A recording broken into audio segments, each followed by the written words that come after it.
I was asked by one of the members to do a follow-up video to swap out and hand over. So I want to put a parenthesis on this, okay? Where the parents are cooperating and you can agree and you are co-parenting with one another, that is fantastic. Because if the child sees that even though that you guys are separated, that you are cooperating with one another, it creates stability for the child, it creates reassurance for the child. The child sees that the parents are cooperating with one another. If the parents are cooperating with one another, the child cannot manipulate the parents' emotions, etc., to get favors out of the parents, because children, let's be honest, are very, very clever monkeys. They figure the system out very quickly, and they will play each one of you up against each other. So when you are co-parenting, which is the adult way to do that, you guys have been adults and you have mediated a settlement, and that you're in agreement around 50-50 contact care, guardianship and maintenance, cooperation, there's no real necessity to really walk away from that. So drop-offs, collections go easy. If the kid arrives at school and they didn't bring their blazer to school and the kid was with daddy last week, and then daddy must go and take the blazer to school. You know, what are you guys doing about setting up discipline for the child? Because what is the stuff? Where is the list that the child needs to take with them when they go to the other parent? Okay, they go off and they tick it off and then they put it in the car, or they make sure that it is at the door for when mommy or daddy to come to collect them, so that it is all there. It is also in mommy and daddy's interest to cooperate with one another around that. Let's check the list. Where's your blazer? Where's your shoes? Where's your PT clothing? Did you bring all your textbooks, etc., etc.? Cooperation, co-parenting, very high level parenting. It's proper parenting. It shows a high degree of maturity, shows a high degree of being an adult. But unfortunately, we've always got to talk about the idiots, and there seem to be far more idiots than clever parents. When you are parallel parenting or parenting with the other parent, you've obviously, when you're dealing with a dumb moron, idiot, immature, childish, stupid, because how does the saying go? Never underestimate the predictability of stupidity. When you're dealing with an idiot, stupid person on the other side, you've obviously got to counter for that. You've got to be able to mitigate those things. So this is the answer to that question that the dad asked me the last night, to please do a video on this. Okay. Obviously, you will have to have some form of parenting coordinator involved in the matter, because if you don't, then communicating with the other parent is just an endless cycle of excrement. Okay. So to answer the question, if you are dealing with a where you cannot get any agreement, so you are parallel parenting or parenting, okay, then parenting coordinator is going to be necessary. Okay, I'm going to discuss parenting coordinators in details just now, but in this instance, when it comes to things like drop-off and collection, it's very simple. The parent that the child is going to, listen to what I've said, the parent that the child is going to is responsible for collection, and that collection and drop-off reasonably should be done at the school. So you agree it's the swap-out date is a Wednesday or a Thursday or a Friday. I would say preferably a Friday,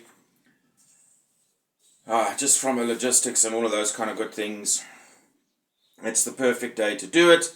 So obviously, if the kids have been with daddy this week, it's now mommy's turn. Then daddy would drop the kids off at school on Friday morning, and then mommy would collect the kids in the afternoon. So the parent that the child is going to is responsible for collection. Okay, that is how you get around that. Okay. Also, when it comes to those kind of things, is if the kids have got parties and rugby and ballet and jiu-jitsu and macrame over the weekend, and they've got 16 kiddies' birthdays, and the child is sick as well, please remember that. If the child is sick, then it is the responsibility of the parent that the child is going to for that weekend to take the child to the doctor, to make sure that the child is having all its medicines, etc., doing their responsibilities. It is zero, absolutely -0 reason to keep the child away from the other parent. Okay, not an excuse. Zero. Goodbye, have a nice day. Please put that into your parenting plans, guys. Make it law. Have it signed off. Okay? Similarly, all the birthday parties and the 70,000 activities that mommy has lined up because she wants to keep the kids away from the father. No. Those 70,000 activities that she wants for the kids to do over the weekend, daddy is responsible for. What I do find is the parent that wants the child to go and do tennis, guess what? When the child is with that parent for that period, they go and do the tennis or the ballet or whatever it is. Okay, that's how you get past the mess, guys. All right. If the child really, really, really displays a deep desire to go and do tennis or macrame or whatever the case may be, then obviously the other parent would then, because the child is showing the desire.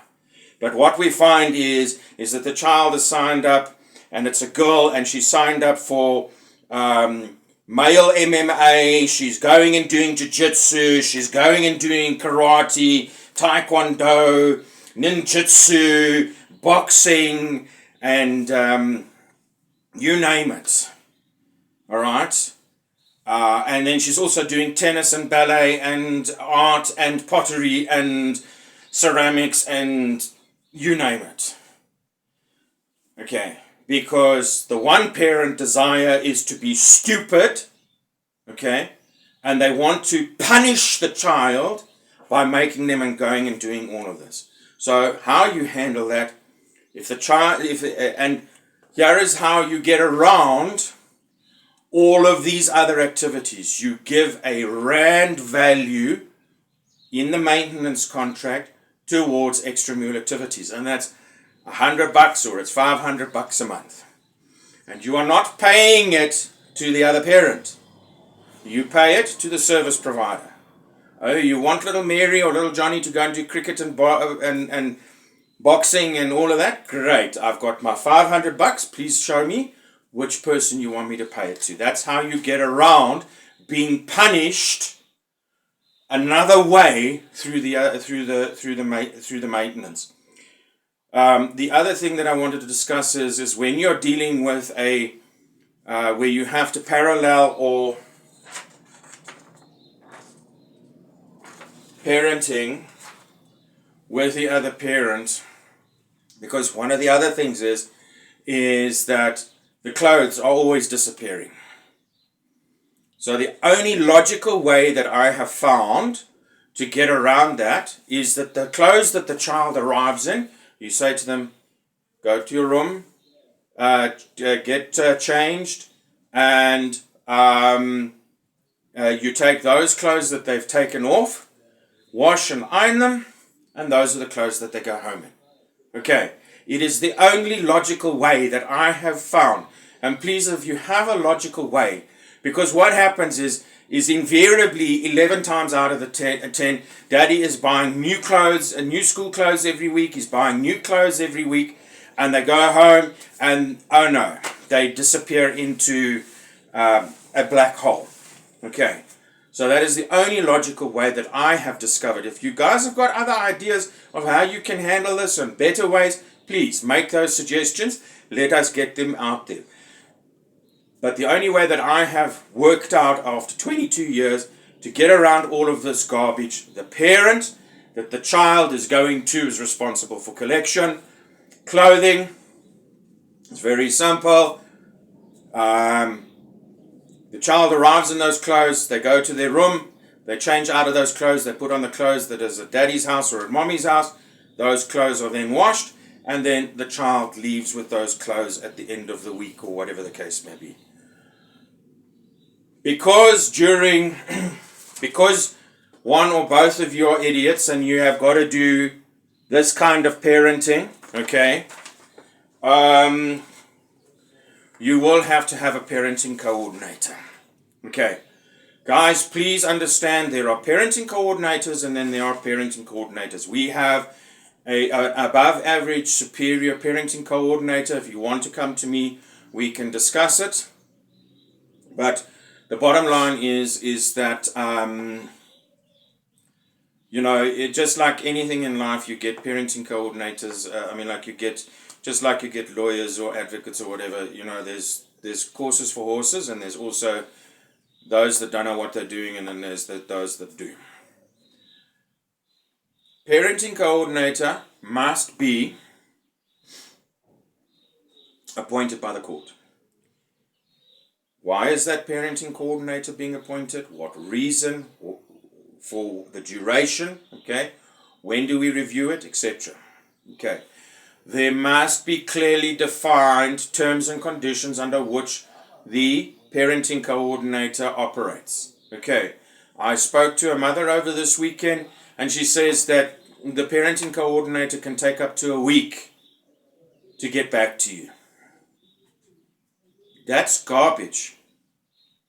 I believe that 24 hours is probably the maximum that you should accept. So within 24 hours. Okay. Also, the parenting coordinator cannot change maintenance and parenting plans. If the parenting coordinator is saying that this parenting plan or this maintenance or both are not working, okay, then the parenting coordinator must go back to court and say, this is never going to work for ABC reasons. Okay, that is a proper parenting coordinator. Under no circumstances whatsoever, under any given issues, can a parenting coordinator dispense with the parenting plan that is signed off and made a final order of court. Okay? What would be suggested is that you guys, you take the parenting plan and the maintenance plan and you say give it 3 months or 6 months so that you have an interim parenting plan and an interim maintenance plan valid for 6 months. Okay? And what was I going to say? Then you iron out all of the problems. You're not going to go and renegotiate. Okay, this is not a renegotiation for the whole parenting plan. So maybe you want to keep it to a short period, 3 months. Okay, and then you say, right, make the changes with your mediator because you are an adult, you are a clever person. Okay, you are not an idiot or a moron. And you go and make those changes and say, right, now we've got a thing. Please put in there that the parenting plan should be annually reviewed. Now, it doesn't mean that you're going to go and renegotiate the parenting plan once a year. But what happens if little Johnny or little Tabu suddenly become international they're on a trajectory to become the next Springboks? Okay? That requires time away on camps, time away, away games, etc., that goes with all of that. It requires equipment, it requires kit, and so on and so forth. And, if little Tabu or little Johnny are doing badly in maths, what are we going to do about getting in a tutor? Because, just because he has the potential to become a good Springbok, doesn't necessarily guarantee it. So what are we going to do about making sure that that is taken into account? So that is why you would want to review. Okay? If the parenting plan is working, don't fix it. Okay, if it ain't broken, don't fix it. All right, you carry on. Okay, and we must always depart with mediation. Mediation good, litigation bad. Mediation for clever people, litigation for stupid people. Okay. Parenting coordinators, and please guys, we do have a nationally recognized individual that we can refer you to. If you want, you can come to me, we can discuss it. That will be able to put the necessary parameters in place, so he will work with both parents and the courts, okay, to put a proper parenting coordinator. What happens,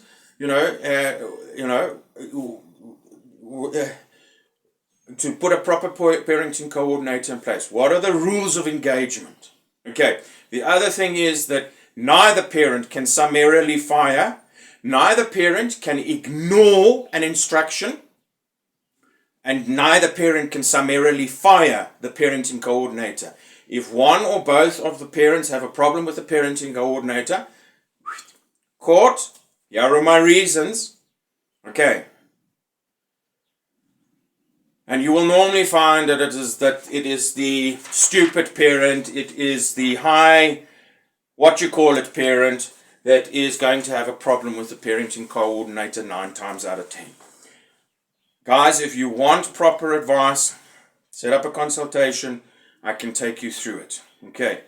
I do have a thing around mediation and parenting plans. Okay. That we normally retail for $850. We're doing a discount at the moment. It's $590. It is developed, over 22 years worth of direct experience. I mean, like this morning, I've got a dad. The child is 22 years old. Mommy's gone back. So there was an issue with arrears. Let's be honest with that. Okay, But now she's gone back and she's asking for an increase in maintenance. The child is now 22 years old, almost 22 years old. No, it doesn't work like that. Okay.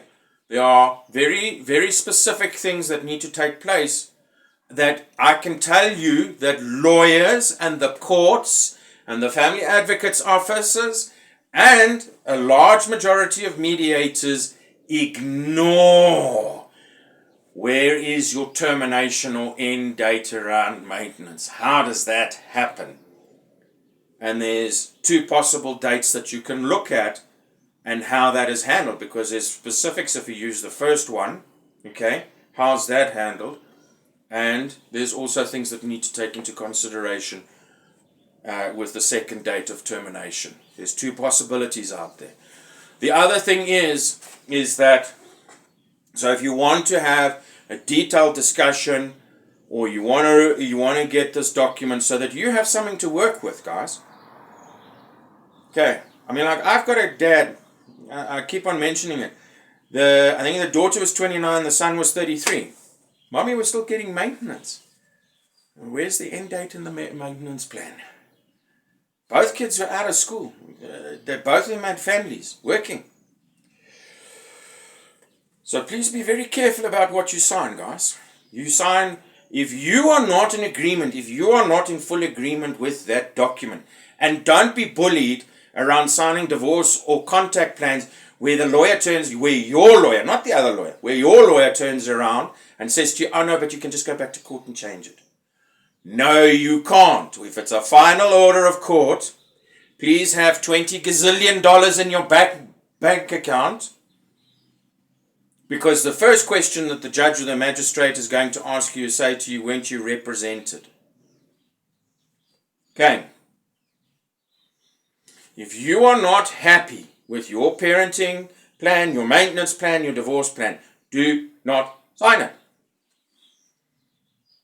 And if they are blackmailing you into signing it so that you can get contact with your children, that should be ringing every bell and pushing up every red flag under the sun. Please. If you're looking for assistance, info@F4J, please remember the number 4 must be present. If it doesn't have the number 4 in it, it's the false fake guys that are trying to ride on our coattails. Don't go to them. You're not going to get proper advice. Email address as well. You can book a consultation online.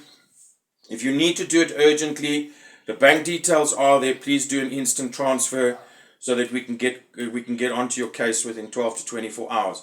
If you're going to do the pay fast, it's going to take at least 24 to 48 hours before we can get to you. So if you're doing the urgent, please remember, take responsibility and do the correct thing. Alternatively, bump me an email. I can send you the questionnaire along with the charges and banking details so that you can get quick assistance either way. All right. Mediation and parenting plan on special for $5.90 at the moment. Standard consultation, urgent consultation, so there's nothing happening anytime soon. Urgent consultation, cops are on their way to, because you've been a naughty boy or a naughty girl, allegedly, or you've got a court date within the next 3 to 5 days, or the parent has taken the kids and is boarding a plane to who knows where without your consent or permission. Okay. That's why you would do an urgent consultation with us. Please like, share, and subscribe. I love you all.